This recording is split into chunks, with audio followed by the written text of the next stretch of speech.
नमस्कार दोस्तों, स्वागत है आप सभी का उत्तराखंड स्टडी जंक्शन पर। दोस्तों, जैसा कि आप जानते हैं, हमने UK triple SC Hindi syllabus के अंतर्गत जनसंचार एवं पत्रकारिता से जुड़े प्रश्नों की एक विशेष सीरीज शुरू की है और आप सभी का रिस्पांस इस सीरीज को लेकर काफ़ी शानदार मिल रहा है। आज हम इस सीरीज का दूसरा भाग लेकर आए हैं। दोस्तों, जनसंचार और पत्रकारिता यूके ट्रिपल एससी का वो अनछुआ पहलू है जिसे ना तो ज़्यादातर कोचिंग पढ़ाती है और ना ही ज़्यादातर स्टूडेंट इसे गंभीरता से पढ़ते हैं, जबकि परीक्षा में यहाँ से सीधे कॉन्सेप्ट बेस्ड प्रश्न पूछे जाते हैं। और जैसा कि उत्तराखंड स्टडी जंक्शन की हमारी पढ़ाने की शैली है, हम एमसीक्यू के माध्यम से ही पूरी थ्योरी को समझते हुए चलते हैं, यानी पहले प्रश्न और उसी प्रश्न से जुड़ी पूरी थ्योरी, ताकि हर कॉन्सेप्ट सीधे परीक्षा से कनेक्ट हो जाए। यहाँ आपको अलग से रटने की ज़रूरत नहीं पड़ेगी और हर टॉपिक आपको प्रश्नों के माध्यम से क्लियर होता चला जाएगा। तो चलिए दोस्तों, बिना समय गंवाए जनसंचार एवं पत्रकारिता से जुड़े आज के महत्वपूर्ण सवालों की शुरुआत करते हैं। तो आज का हमारा पहला क्वेश्चन है, विज्ञापन की गहराई नापने के पैमाने को पत्रकारिता की शब्दावली में क्या कहा जाता है? क्योंकि विज्ञापन की गहराई नापने के लिए पैमाना होता है एक पत्रकारिता की भी। देखो, अपनी अपनी टर्मिनोलॉजी होती है हर जगह की। आप कोई सा भी सब्जेक्ट पढ़ेंगे, आप ज्योग्राफी पढ़ो, हिस्ट्री पढ़ो, पॉलिटी पढ़ो या इकोनॉमिक्स पढ़ो, तो हर क्षेत्र की क्या होती है, अपनी अपनी टर्मिनोलॉजी होती है। तो उसी प्रकार जैसा ये सब्जेक्ट है पत्रकारिता, इसकी भी अपनी शब्दावली है। तो इसमें क्या बोल रहा है ये, विज्ञापन की गहराई मापने के लिए कि विज्ञापन कितने अंदर तक किसी को प्रभावित करेगा, ये किस क्षेत्र का विज्ञापन है। अगर आपने देखा होगा कि अलग अलग विज्ञापन चले पड़ते हैं, जैसे कि अगर आपको किसी स्वास्थ्य से संबंधित जानकारी देनी है तो वो उस तरीके से बनाते हैं, अलग अलग तरीका बनता है। आपको कोई कंस्ट्रक्शन वाला देना है तो उस तरीके का विज्ञापन बनता है। तो उसकी गहराई नापी जाती है कि हाँ, ये कितने अंदर तक प्रभाव करेगा। गहराई से मतलब क्या है इसमें, कि गांव गांव तक जा रहा है ये। तो कोई विज्ञापन ऐसा बेस्ड होना चाहिए ना कि उसकी गहराई इतनी होनी चाहिए कि वो एक अनपढ़ को समझ में आ जाए, एक बच्चे को समझ में आ जाए कि हाँ, क्यों एक बच्चा विज्ञापन को देख करके उस चीज़ की डिमांड करने लगता है। तो यही बात है ना, विज्ञापन की गहराई मापने के लिए पत्रकारिता में अगर शब्दावली देखें तो उसे क्या कहते हैं हम, उसे कहते हैं हम एगट लाइन। क्या बोलते हैं, एगट लाइन। ठीक है, तो अब देखिए कि विज्ञापनों के आकार और गहराई को मापने के लिए एगट लाइन शब्द का क्या किया जाता है, प्रयोग किया जाता है। तो इसमें आप याद रखिएगा कि पत्रकारिता की अगर शब्दावली की बात करेंगे तो वो पूछ सकता है कि एगट लाइन क्या होती है। तो आपको पता होना चाहिए कि ये किससे संबंधित है। सबसे पहले वो आपसे रिलेशन पूछ सकता है कि किससे संबंधित है, तो आपको पता होना चाहिए कि विज्ञापन से संबंधित है। ठीक है, विज्ञापन के प्रभाव को ये बताता है कि भाई हाँ, कि कितने दूर तक ये विज्ञापन जाएगा। ठीक, तो इसका आंसर क्या हो गया आपका, एगट लाइन हो गया। तो याद रखना, एगट लाइन। नेक्स्ट क्वेश्चन है आपका कि पत्रकारिता की शब्दावली में बायल निर्देश का क्या अर्थ है। क्या पूछ रहा है ये, बायल, BOIL, ये बता रहा है। ठीक है, तो ये बायल का मतलब क्या होता है, देखो अब आप इसके ऑप्शन देखो, समाचार को बढ़ाना, समाचार को काट छाट कर छोटा करना, खबर को गर्म करना और विज्ञापन को हटाना। तो क्या होता है बॉयल का मतलब। अब आज हम क्या देख रहे हैं, पत्रकारिता में जो टर्मिनोलॉजी होती है, जो शब्दावली होती है, जो यूज होती है आपकी, उसके बारे में हम देख रहे हैं। तो समाचार को बढ़ाना क्या बॉयल होता है, बिल्कुल नहीं होता है। खबर को गर्म करना, बिल्कुल भी नहीं। विज्ञापन हटाना, नहीं। क्या होता है, समाचार को काट छाट कर छोटा करना। ठीक है ना, बॉइलिंग करनी है उसकी। मतलब आपने देखा होगा ना, पानी होता है तो बॉयल करते रहेंगे तो वाष्पन होता रहेगा और वो कम होता रहेगा। या आपने दूध देखा होगा, जब आपने देखा होगा कि दूध को बार बार गर्म किया जाता है, बार बार गर्म किया जाता है, तो उससे उसका पानी का जितना भी एक्स्ट्रा पानी होगा ना, उसका क्या करा जाता है, वाष्पीकरण किया जाता है कि आपकी क्रीम क्रीम बचे। ठीक है, तो वही चीज़ है कि क्या है पत्रकारिता में, अगर हम शब्दावली बॉयल देखें, बॉयल मतलब आपने जो बहुत बड़ी न्यूज़ है आपकी, उसको काट छाट कर, जो उसमें मतलब ऐसे तथ्य हैं कि जिनका उसमें जाना जरूरी नहीं है, उससे उसको हटा करके आपने उसके सिर्फ की पॉइंट रखे हैं कि वो चीज़ बहुत अंदर तक समझ में आ जाए और पूरा का पूरा एक, जिसमें बोलते हैं सागर में गागर भर देना। छोटा सा लिखा, छोटे छोटे कॉलम मिलते हैं न्यूज़पेपर में आपको। ठीक है, तो या आपको टीवी में आप अगर देखें तो आप किसी न्यूज़ को अगर चलाना चाहें तो 24 घंटे तक चला सकते हैं, पर ऐसा तो नहीं होगा ना। आपको एक लिमिट टाइम मिला है भाई, आपको 1 मिनट में आपको वो करना है। तो क्या है, समाचार को काट छाट कर छोटा करना। आपने देखा होगा एक न्यूज़ 18 चैनल आता है, उसमें भी क्या होता है, 100 बात की एक बात, वो 1 घंटे में 100 न्यूज़ें पूरी पढ़ देता है। तो ये इसका आंसर क्या हो गया आपका, समाचार को काट छाट कर छोटा करना, बॉयल। ठीक है ना, बॉयल जिसको बोलते हैं आप, बॉयल करके चीज़ें मेरा क्रीम क्रीम निकालना। ठीक है, जब किसी खबर की लंबाई कम करने या उसे संक्षिप्त करने का आदेश दिया जाता है तो उसे क्या कहते हैं? बॉयल कहते हैं। अब देखो नेक्स्ट क्वेश्चन है हमारा कि बुलडॉग समाचार पत्र का कौन सा संस्करण कहलाता है? ये भी क्या है? एक टर्मिनोलॉजी है। आज हमने कौन कौन सी टर्मिनोलॉजी देखी? एगेट लाइन देखी है हमने, ठीक है, विज्ञापन को प्रभावी विज्ञापन से संबंधित है। दूसरा क्या देखा हमने? बॉयल देखा। बॉयल किसे कहते हैं? भाई समाचार को छोटा कर देना। तीसरा देख रहे हैं हम बुलडॉग। बुलडॉग का मतलब क्या होता है? आपका पहला संस्करण। देखो अंतिम संस्करण नहीं, सायकालीन संस्करण नहीं, विशेष संस्करण नहीं, क्या होता है? प्रथम संस्करण को क्या बोलते हैं? बुलडॉग कहा जाता है। ठीक, तो समाचार पत्र के पहले एडिशन या संस्करण को अक्सर क्या कहा जाता है? बुलडॉग संस्करण कहा जाता है। ठीक है, तो जाता है बुलडॉग प्रथम संस्करण है, क्या बोल रहे हैं हम उसे? बुलडॉग कह रहे हैं। वैसे देखो अगर मैं आपको बताना चाहता हूँ कि जो बुलडॉग है ना, क्यों ही इसका नाम बुलडॉग रखा गया होगा। तो होता क्या था, जिस समय अखबार की दुनिया जब शुरू चली थी तो उस समय ये होता था ना कि सबसे पहले न्यूज़ कौन देगा, सबसे पहले न्यूज़ कौन देगा।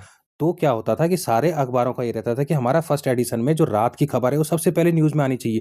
तो जितने भी पत्रकार रहते थे ना उस समय इतने खूंखार टाइप के बन जाते थे कि पहला हमारा जाना चाहिए संस्करण, देखो खबर हमारी सबसे पहले जानी चाहिए। तो उस समय से ये टर्मिनोलॉजी यूज होने लगी, क्योंकि जैसे बुलडॉग होता है ना, तो वो बुलडॉग कुत्तों से ही रिलेटेड रखा गया है इसको, कि भाई एक दूसरे से लड़ने को तैयार रह जाते हैं कि बोले नहीं सबसे पहले मेरा होना चाहिए। तो उस समय ये हिस्ट्री है उसकी, तो उस समय से ये नाम पड़ गया कि बुलडॉग जो होता है जिसे प्रथम संस्करण को कहा जाता है। ठीक, नेक्स्ट देखो, महात्मा गांधी ने पत्रकारिता को किस रूप में परिभाषित किया है? देखो महात्मा गांधी जी हैं, देखो सब जगह आपके व्याप्त ही हैं, बिना इनके तो आपका कोई सिलेबस कंप्लीट ना होने वाला। तो महात्मा गांधी ने पत्रकारिता में अपने विचार दिए हैं। तो उन्होंने कहा है कि पत्रकारिता क्या होनी चाहिए? पत्रकारिता हमेशा सेवा भाव से होनी चाहिए। कहीं किसी की कमी दिख रही है तो उसे आपको उसकी आलोचना भी करनी है, उसके संज्ञान में वो बात भी डालनी है। तो क्या है? सेवा का भाव क्या होना चाहिए? पत्रकारिता में होना चाहिए। ठीक है, तो अब देखते हैं ये क्या बोल रहा है। व्यवसाय के रूप में? बिल्कुल नहीं, सेवा के रूप में। हाँ बिल्कुल ठीक बात है कि सेवा के रूप में पत्रकारिता को परिभाषित किसने करा है? महात्मा गांधी जी ने करा है। ठीक है, राजनीति और मनोरंजन ये नहीं हो सकता। क्या है? सेवा के रूप में महात्मा गांधी ने पत्रकारिता को परिभाषित किया है।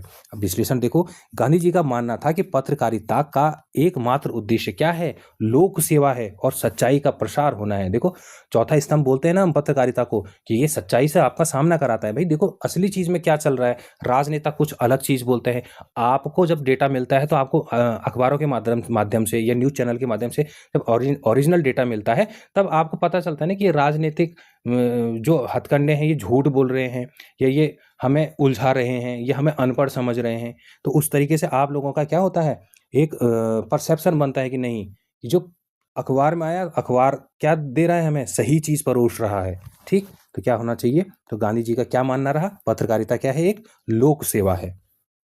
नेक्स्ट देखते हैं कि संपादन, संपादन जो है, एडिटिंग का मुख्य अर्थ क्या होता है? जो संपादन जिसको बोलते हैं ना एडिटिंग का, क्या खबर को टाइप करना संपादन का अर्थ हो सकता है? क्या नहीं हो सकता है। सामग्री से उसकी अशुद्धियों को दूर करके उसे पठनीय बनाना। हाँ भाई, संपादक का कार्य क्या होता है?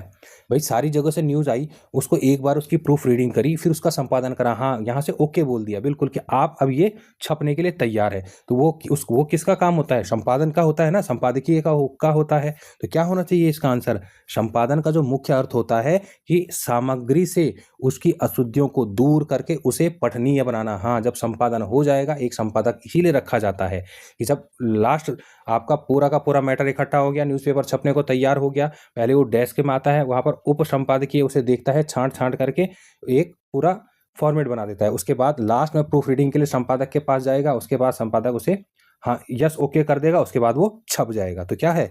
अशुद्धियों को दूर करके पठनीय बनाना किसका काम है? संपादन का काम है। ठीक, तो ये देखिए, एक उप संपादक रिपोर्टर की कच्ची खबर जो रॉ कॉपी है को पढ़कर उसकी भाषा, व्याकरण और तथ्यों की गलतियां ठीक करता है। कोई कुछ लेके आ गया कि नहीं भाई किसी पे आप किसी के बारे में हमें लिखना है तो उसका पहले क्या देखा जाए? उसके व्याकरणीय शुद्धि करनी पड़ेगी, उसके देखना पड़ेगा कि भाई अगर आप किसी बड़े राजनेता के लिए लिख रहे हैं तो उसे उन पे जो कटाक्ष भी लिखोगे तो उस तरीके का लिखोगे। ऐसा नहीं कि आपने एक देसी भाषा में कुछ भी लिख दिया कि नेताओं को चोर बोल रहे हैं तो वहाँ भी चोर लिख दिया, ऐसा नहीं होगा ना।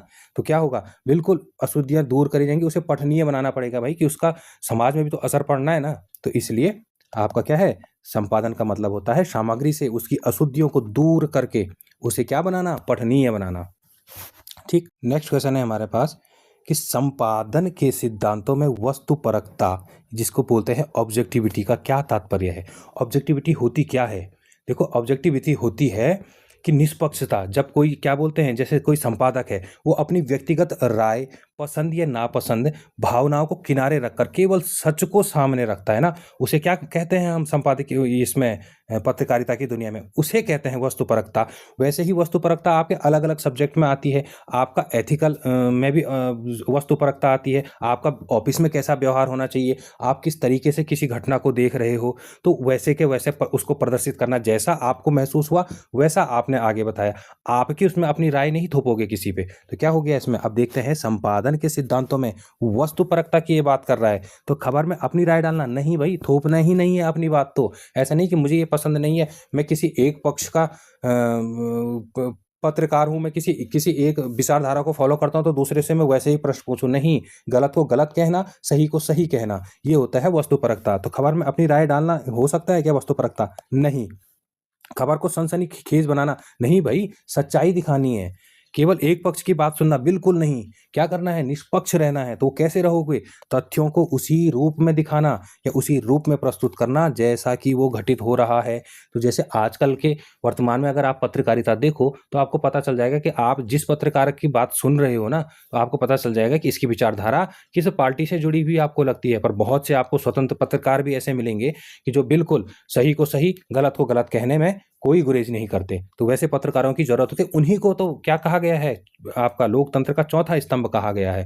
उन पत्रकारों को नहीं कि जो एक तरफ के, आपके जो बायस पत्रकार जिन्हें बोलते हैं, वो एक ही तरफ की बात करें, उन्हें सब देश में अच्छा ही अच्छा लग रहा है, किसी को देश में सब बुरा ही बुरा लग रहा है। ऐसा नहीं, जो अच्छा है वो अच्छा है, जो बुरा है वो बुरा है। तो उसको उसी रूप में प्रस्तुत करना क्या होता है? संपादन के सिद्धांत में वास्तुपरकता को दिखाता है। ठीक है, अब देखो, पत्रकार से अपेक्षा क्या की जाती है कि वह अपनी पसंद नापसंद को खबर पर हावी ना होने दे और सच्चाई बयान करे। ठीक, नेक्स्ट देखो, समाचार पत्र का सबसे महत्वपूर्ण पृष्ठ कौन सा माना जाता है? तो कौन सा हो सकता है? खेल पृष्ठ क्या सबसे इंपॉर्टेंट होगा? नहीं भाई, इसमें तो क्या है, खेल पृष्ठ में क्या है, आपके सिर्फ न्यूज आई, जो चीज घटित हुई है वो आपने लिख दिया। व्यापार पृष्ठ हो सकता है कि नहीं, ये तो बाजार में चल रहा है, आप नहीं भी देंगे तो कोई जरूरी नहीं। इसका क्या है, जो व्यापार पृष्ठ है, इसमें आपके निश्चित ही लोग आएंगे, ठीक है, जिनको उन चीजों से फर्क पड़ता है। विज्ञापन पृष्ठ तो बिल्कुल भी नहीं हो सकता ना, महत्वपूर्ण पृष्ठ, लोग विज्ञापन तो वैसे भी नहीं देखना चाहते हैं। इसमें क्या आंसर आ रहा है आपका? बी होता है संपादकीय पृष्ठ। क्या है? सबसे महत्वपूर्ण पृष्ठ है। क्यों? क्योंकि संपादकीय पृष्ठ को ना जब संपादन किया जाता है तो उसमें सारे के सारे तथ्य कई बार जांचे और परखे जाते हैं, क्योंकि उससे वो क्या करते हैं, वो आपकी पूरे जो न्यूज़ होती है उस पे पूरा एक घटनाक्रम होता है, उस न्यूज़ का क्या करते हैं, एक साथ उसको कलेक्ट करके उसमें एक विचार बनाते हैं। वो भविष्य के लिए भी जरूरी होता है, और उसमें क्या होता है, उसमें भूतलक्षी भी सिद्धांत होते हैं और भविष्य लक्ष्य भी सिद्धांत होते हैं। तो उन लोगों का एक पूरा खाका तैयार करता है क्या? संपादन। ठीक है, तो ये क्या है, समाचार पत्र का सबसे महत्वपूर्ण पृष्ठ कौन माना जाता है? तो वो संपादकीय पृष्ठ होता है, जिसे क्या बोलते हैं, एडिटोरियल। इसीलिए यूपीएससी हो या स्टेट पीसीएस हो या कोई भी एग्जाम हो, उसमें हमेशा बोला जाता है कि संपादकीय पृष्ठ पढ़ना क्यों जरूरी है, क्योंकि उसमें न्यूज का पूर्ण रूप से विश्लेषण किया जाता है, विवेचना उसी में होती है। तो क्या आंसर होना चाहिए? बी, संपादकीय पृष्ठ। ठीक है, तो देखो, संपादकीय पृष्ठ पर अखबार विभिन्न घटनाओं पर अपनी राय रखता है, जिसे अखबार की आवाज माना जाता है। क्या माना जाता है? आवाज माना जाता है। नेक्स्ट देखो, जो बात 1000 शब्दों में नहीं लिखी जा सकती उसे एक तस्वीर कह देती है। यह कथन किसका महत्व बताता है? देखो, एक तस्वीर बनी है, यहाँ पर ट्रंप जी बने हैं, यहाँ पर ट्रंप बने हैं, यहाँ पूरे देश के अन्य वो बने हैं। तो अब ये देखो, इन्होंने अपने हेलीकॉप्टर यहाँ तैयार कर रहे हैं और यहाँ पर अपना नेवल शिप रखा हुआ है। तो यहाँ के जो देश है ना, वो डरे हुए हैं कि ये कभी भी क्या कर सकते हैं, हमारे जैसे। उन्होंने क्या करा, वेनेजुएला के राष्ट्रपति को उठा दिया था, उसी तरीके से तो यहाँ के सारे यूरोप डरा हुआ था। एक चित्र आया था, तो क्या है, इतने छोटे चित्र से पता चल गया कि अमेरिका की नज़र कहाँ है, आपके यूरोप में है। तो ये क्या बोल रही है भाई, एक तस्वीर है, पूरे के पूरे क्या, आपके इंटरनेशनल रिलेशन को ये हिला के रख दे रही है। तो ये क्या बताता है, ये फोटो पत्रकारिता का क्या है, एग्जाम्पल है। क्या है आपका, एक कार्टून जैसे बनते हैं। तो ये बोला जा रहा है कि जो 1000 शब्दों में लिखी जा सकती है उसे एक तस्वीर कह देती है। इसका महत्व बताया गया है फोटो पत्रकारिता का। ठीक है, तो फोटो टिप्पणियों का असर पाठक पर सीधा और व्यापक होता है, जो अक्सर लंबे लेखों से ज़्यादा प्रभावी होता है। ये बिल्कुल सही बात है कि आपको पूरी न्यूज़ पता है लगभग कि क्या-क्या होने वाला है, या क्या-क्या पूरे वैश्विक स्तर पर क्या चल रहा है। एक छोटा-सा आपको कार्टून बना तो आपके दिमाग में सब चीज़ आ गई कि किस तरीके से क्या है। तो हज़ार शब्दों का आपको एक फ़ोटो से ही पूरा न्यूज़ मिल गई उसमें। नेक्स्ट देखो, अखबार के कार्टून कोना के बारे में कौन सा कथन असत्य है? अभी हमने जो देखा वही है। यह केवल मनोरंजन के लिए है? नहीं भई, मनोरंजन के लिए तो बिल्कुल भी नहीं है। यह विज्ञापन का हिस्सा है? नहीं। यह बच्चों के लिए होता है? नहीं। ये क्या इसका आंसर है? इसका आंसर है बी। क्या बोल रहा है बी? देखो, कार्टून कोना के बारे में इसकी सटीक टिप्पणियाँ पाठक को छूती हैं और कभी-कभी संपादकीय से भी प्रभावित होती हैं। तो देखा होगा आपने कार्टून कोना जो मैंने आपको बताया। देखो, कार्टूनिस्ट अपनी रेखाओं और चुटीली टिप्पणियों से जटिल सामाजिक राजनीतिक मुद्दों को बहुत सरलता से क्या करता है? उजागर करता है। नेक्स्ट देखो, स्वतंत्र पत्रकार क्या बोलते हैं जिसको फ्रीलांसर किसे कहा जाता है? जो केवल एक ही अखबार के लिए लिखे? बिल्कुल गलत। जो सरकारी कर्मचारी हो तो हो ही नहीं सकता। जो बिना पैसे के काम करे? बिल्कुल नहीं। इसका आंसर क्या है? स्वतंत्र पत्रकार जो किसी विशेष अखबार से न बंधकर भुगतान के आधार पर अलग-अलग अखबारों के लिए लिखे। अब जैसे फ्री जो स्वतंत्र पत्रकार हैं, अब जैसे हमारे उत्तराखंड में एक स्वतंत्र पत्रकार हैं। अब अभी कोटद्वार में कोई घटना घटी थी, ठीक है? वो वहाँ गए, वहाँ उन्होंने न्यूज़ की बाइट वगैरह ली, उनसे सब चीज़ पूछी। अब क्या है कि जो दिल्ली में एजेंसी बैठी हैं आपकी, न्यूज़ एजेंसी बैठी हैं या न्यूज़पेपर की एजेंसी बैठी है, वो उन्हें कॉन्टैक्ट करेंगे कि यार आप हमारे संवाददाता बन जाओ वहाँ। तो आपने देखा होगा ना कि कोटद्वार से हमारे संवाददाता, या किसी दूसरी जगह से, या श्रीनगर से हमारे संवाददाता, हल्द्वानी से हमारे संवाददाता, तो इतनी जगह संवाददाता एक टीवी चैनल नहीं रखता है। वो स्वतंत्र पत्रकारों को क्या करता है? पेड करता है और उनसे क्या करता है? खबर खरीदता है। तो ये हो गया आपका स्वतंत्र पत्रकार, जिसे क्या कहा जाता है? जो किसी अखबार से बंधा नहीं है, न किसी न्यूज़ चैनल से बंधा है। क्या करता है? भुगतान के आधार पर अलग-अलग अखबारों को, न्यूज़ चैनलों को क्या देता है? न्यूज़ बेच देता है। नेक्स्ट क्वेश्चन देखो, समाचार लेखन में मुखड़ा या लीड क्या है? अब देखो, मुखड़ा क्या हो सकता है? इंट्रो हो सकता है ना। लीड क्या है? देखो, समाचार का अंत लीड होता है क्या? बिल्कुल नहीं। समाचार का शीर्षक भी नहीं होता है मुखड़ा, विज्ञापन की शुरुआत भी नहीं। समाचार का पहला अनुच्छेद जिसमें मुख्य सूचना होती है, पहली सूचना में ही लिखा जाएगा ना कि भारत सरकार द्वारा बजट पारित किया गया, उसमें हमारे भारत का बजट का आकार इतना इतना इतना है। तो पूरा एक जो पहला पैराग्राफ है, आपको उसमें क्या समरी अब पूरी आ गई, तो उसे क्या कहते हैं? मुखड़ा या लीड कहा जाता है। ठीक। नेक्स्ट देखो, पत्रकारिता के संपादन सिद्धांत संतुलन का अर्थ क्या है? देखो, जो संपादन के सिद्धांत होते हैं ना, वो अलग अलग होते हैं। तो जब संपादन के सिद्धांत में एक सिद्धांत आता है आपका संतुलन का सिद्धांत, तो इसमें क्या होता है? इसमें कि खबर को छोटा करना क्या संतुलन हो सकता है कि नहीं? विज्ञापन और खबर को बराबर रखना ये भी संतुलन नहीं है। केवल सरकारी पक्ष को दिखाना, देखो ये तो हो ही नहीं सकता। क्या होता है? किसी विवाद में सभी पक्षों को समान स्थान देना क्या है? बैलेंस। देखो, पक्ष भी सुनना, किसी कोई घटना घटी तो उसके पक्ष को भी लिखा और विपक्ष की बात भी पूरी लिखी कि अब इसमें क्या है कि जनता अपनी राय बनाएगी। देखो, अखबार आप पे राय थोप नहीं सकता, या न्यूज़ चैनल आप पे कोई राय थोप नहीं सकता। वो आपको क्या दिखाएगा? वो पूरा जिसको बोलते हैं ना, वो आईना होता है। वो लोकतंत्र का भी तो आईना है वो आपको पक्ष भी दिखा देगा कि देखो, कोई भी अगर कोई विधेयक आ रहा है तो उसमें पक्ष की बात भी रखेगा कि ये हम विधेयक क्यों लाया गया है। अब विपक्ष की बात भी रखेगा कि इसे क्यों नहीं लाना चाहिए। तो अब क्या है, इसका परसेप्शन फिर पाठक अपने हिसाब से करते हैं। ठीक। तो क्या है, एक अच्छी खबर वह है जिसमें विवाद से जुड़े सभी पक्षों की बात निष्पक्ष रूप से रखी जाती है। तो ये क्या है? आपका संपादन का क्या है? कौन सा सिद्धांत है? संतुलन का सिद्धांत है। नेक्स्ट देखो, पत्रकारिता में खबरों के प्रकार को क्या कहा जाता है? क्या कहते होंगे खबरों के प्रकार को? क्या बीट कहते हैं? क्या कॉलम कहते हैं? क्या स्टोरी कहते हैं? क्या सीरीज कहते हैं? देखो, कॉलम नहीं कहते, कॉलम तो पूरा एक अलग हिस्सा हो गया। ठीक है, तो ये पत्रकार की खबरों के प्रकार को नहीं कह सकते हम, स्टोरी भी नहीं कह सकते, सीरीज भी नहीं कह सकते। उसे कहते हैं, उसकी अलग सी टर्मिनोलॉजी है, उसे कहते हैं बीट। क्या कहते हैं? बीट। पत्रकारिता में खबरों के प्रकार को बीट कहा जाता है। ठीक है। तो जैसे अब देखें तो बीट का अब क्यों बोल रहे हैं बीट, देखो बीट का मतलब क्या होता है, एक निश्चित रास्ता को बोलते हैं कि जहाँ जो एक ही रास्ता है बराबर जाता है। अब आप देखो बीट कहाँ कहाँ देखो यूज होता है, किस तरीके से, देखो टर्मिनोलॉजी भी रखी गई है ना, तो उसके पीछे अगर आप उसके कॉन्सेप्ट को समझ रहे हो तो आपको दिक्कत नहीं होगी। बीट देखो, एक पुलिस वाला है जैसे, तो उसे एक एरिया दे दिया जाता है तो वहाँ बराबर गश्त करता है, तो इसको क्या बोलते हैं, वो बीटिंग कर रहा है वहाँ, ठीक है, तो उसका क्या है, वो गश्त वहीं लगा रहा है। तो इस तरीके से तो जो उसका खबरों का प्रकार है, अब जैसे कोई एक पत्रकार है, वो किसी एक चीज़ का वो हो सकता है, विशेषज्ञ हो सकता है। जैसे वो क्राइम की रिपोर्टें ज़्यादा करते हैं, जैसे हम आज तक में शम्स जी को देखते हैं तो वो क्राइम रिपोर्ट ज़्यादा करते हैं, तो उनका क्या हो गया, वो एरिया हो गया आपका, किसी का खेल वाला एरिया हो गया। तो जब ये बटे होते हैं ना, तो इसीलिए बोला जाता है इर्रेगुलर रूट और एरिया को बोलते हैं बीट। तो इसमें क्या होता है कि जो खबरों के प्रकार में आता है कि जैसे अलग अलग कार्य क्षेत्र बांट दिए जाते हैं, जैसे राजनीति, कोई राजनीति कवर करता है, कोई खेल कवर करता है, कोई फिल्म कवर करता है, कोई अपराध जगत को देखता है, तो इसे किस नाम से जाना जाता है, बीट के नाम से जाना जाता है, ठीक है। तो पत्रकारिता में खबरों के प्रकार को क्या कहा जाता है, बीट कहा जाता है। तो बीट में अलग अलग आ जाएंगे, राजनीतिक, पॉलिटी हो गई, क्राइम हो गया, आपका खेल हो गया, सब अलग अलग आ जाते हैं। नेक्स्ट देखो, खोजी पत्रकारिता, इन्वेस्टिगेशन जर्नलिज्म का मुख्य उद्देश्य क्या है, केवल ताजी खबरें देना नहीं भाई, ये तो हो ही नहीं सकता।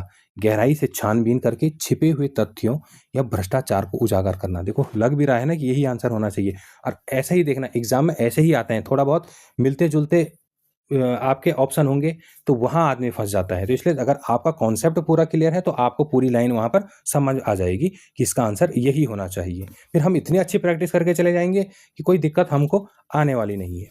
तो खोजी पत्रकारिता हम किसे कहेंगे, तो गहराई से जब छानबीन हो रही है, उसके बाद जो छिपे हुए तथ्य है ना, उन्हें निकाला जा रहा है कि हाँ भाई ये हो सकता है कि क्या उसके पूरा कि ये भ्रष्टाचार कहीं हुआ है, वहाँ स्टिंग ऑपरेशन करने की जरूरत पड़ी तो वो करा जा रहा है, तो इसे क्या बोलेंगे, खोजी पत्रकारिता। इसमें रिस्क भी बहुत ज़्यादा होता है, ठीक है।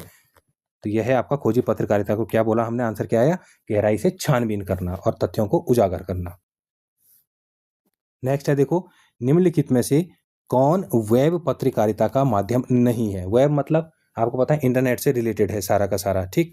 तो क्या होना, देखो ट्विटर और ब्लॉग में वेब पत्रकारिता होती है, हाँ होती है। फेसबुक यूट्यूब में होती है। विकीलीक्स तो है ही इसके लिए फेमस।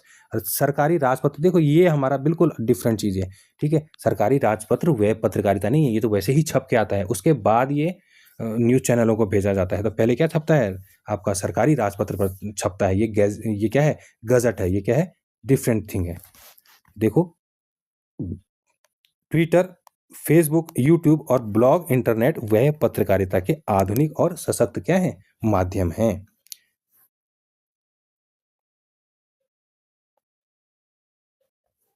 नेक्स्ट क्वेश्चन देखते हैं।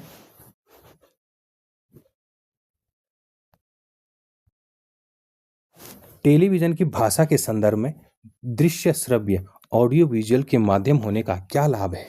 देखो इसमें क्या होता है, अगर जब आप टेलीविजन में कोई न्यूज़ देख रहे हो ना, तो उससे क्या होता है कि सूचनाओं को देखा और सुना जा सकता है, जिससे क्या होता है, प्रभाव अधिक होता है। अगर आपने कोई घटना आपने कोई घटना सुनी, तो उससे उतना प्रभाव आपको पे नहीं आएगा। पर आपने अगर वो घटना देख भी ली है तो क्या होता है, प्रभाव ज़्यादा होता है, आप उसको विजुलाइज कर पाते हैं और आप औरों को भी बता पाते हैं। तो क्या होना चाहिए इसका, ऑडियो विजुअल का माध्यम से क्या होता है, सूचनाओं को देखा और सुना दोनों जा सकता है, जिससे क्या होता है, प्रभाव अधिक होता है, ठीक। देखो टीवी पर घटनाओं को लाइव देखने के साथ एंकर की आवाज़ सुनने से खबर की क्या बढ़ती है, विश्वसनीयता बढ़ती है। बोलते हैं देखो हम आपको सीधे दिखा रहे हैं, हम अब वो सीधे क्षेत्र में पहुंच जाते हैं हमारा कैमरामैन के साथ, तो जब आपको उसका विजुअल भी मिलेगा ना, तो आपके क्या करेगा, ज़्यादा प्रभाव करेगा। नेक्स्ट है देखो, भारत में आकाशवाणी और दूरदर्शन का प्रबंधन कौन सी संस्था करती है।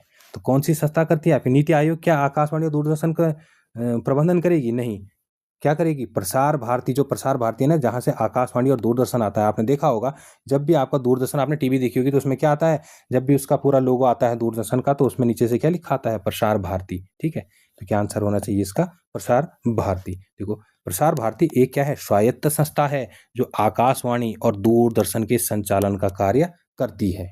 नेक्स्ट देखो, किसी भी घटना के समाचार बनने के लिए उसमें कौन सा तत्व अनिवार्य नहीं है। देखो अब है ना, कोई समाचार है, हर चीज समाचार थोड़ी हो सकता है, कोई तो तत्व होंगे उसके, तो उसके जो तत्व होंगे और जो उसके तत्व नहीं है वो हमें यहाँ पर से निकालना है। देखो, नवीनता तो होनी ही चाहिए समाचार में, नया है तभी समाचार है और निकटता है तो ही समाचार है। जनरुचि और प्रभाव क्या है, होना ही चाहिए उसमें, ठीक है। महत्वपूर्ण लोग और उपयोगी जानकारियाँ, ये भी होना चाहिए। लेखक का निजी विचार का क्या मतलब है? ये तो अगर लेखक का निजी विचार है तो ये समाचार कैसे हो सकता? ये तो उसका अपना परसेप्शन है ना, तो ये तो बिल्कुल नहीं हो सकता। तो क्या होना चाहिए इसमें? अनिवार्य तथ्य बोल रहे हैं नहीं है, तो लेखक का जो निजी विचार है ये अनिवार्य तथ्य नहीं है। बाकी नवीनता और निकटता, जनरुचि और प्रभाव, महत्वपूर्ण लोग और उपयोगी जानकारियाँ क्या हैं? समाचार के अनिवार्य तत्व हैं, और जो नहीं है वो है लेखक का निजी विचार। नेक्स्ट देखो, समाचारों के संपादन में तथ्यों की शुद्धता, जो बोलते हैं एक्यूरेसी, का पालन क्यों जरूरी है? देखो, अगर तथ्यों की अगर शुद्धता नहीं होगी तो क्या होगा? वो तो न्यूज क्या होगी? निष्पक्ष ना तो वो न्यूज रह गई, वो तो झूठी न्यूज हो गई, फेक न्यूज हो गई। फेक न्यूज से क्या होगा? गलत प्रभाव पड़ेगा समाज पर, गलत प्रभाव पड़ेगा। समाज क्या जाएगा? माइनस की ओर चला जाएगा, समाज कुरीतियों में गढ़ता चला जाएगा, समाज में एक डर फैल जाएगा, ठीक है। तो क्या है कि तथ्यों की शुद्धता का पालन जरूरी क्यों है? विज्ञापन को बढ़ाने के लिए क्या आप तथ्य बढ़ा सकते हैं? नहीं। खबरों को बड़ा करने के लिए तथ्यों की शुद्धता जरूरी होती है कि नहीं भाई? खबरों को आप बड़ा करो, छोटा करो, पर तथ्य आपको शुद्ध चाहिए। केवल कानूनी कार्रवाई से बचने के लिए, मतलब तो तब तो आप क्या लोकतंत्र के चौथे स्तंभकार बनोगे, जब आप सिर्फ कानूनी कार्रवाई से बचने के लिए कोई काम करोगे। तो ये तो बिल्कुल भी निष्पक्षता नहीं हुई।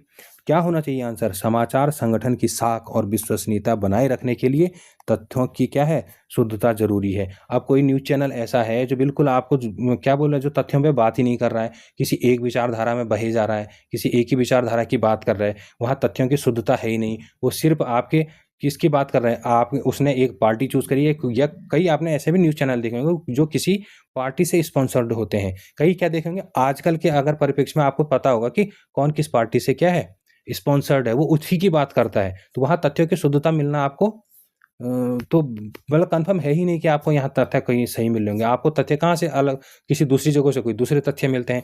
फिर आपको पता चलता है कि कोई नई रिपोर्ट आई, उसमें तथ्य कोई दूसरे ही हैं, संसद में कोई दूसरे तथ्य रखे गए हैं। तो क्या है, अगर इनको आपको समाचार को क्या करना है, शुद्ध, आपको बिल्कुल विश्वसनीय बना के रखना है, तो उसके लिए क्या है, तथ्यों की शुद्धता क्या होती है? जरूरी होती है। इसलिए, और उसमें क्या रहता है, संगठन की साख भी बनी रहती है। तो इसका आंसर क्या हो गया आपका? बी।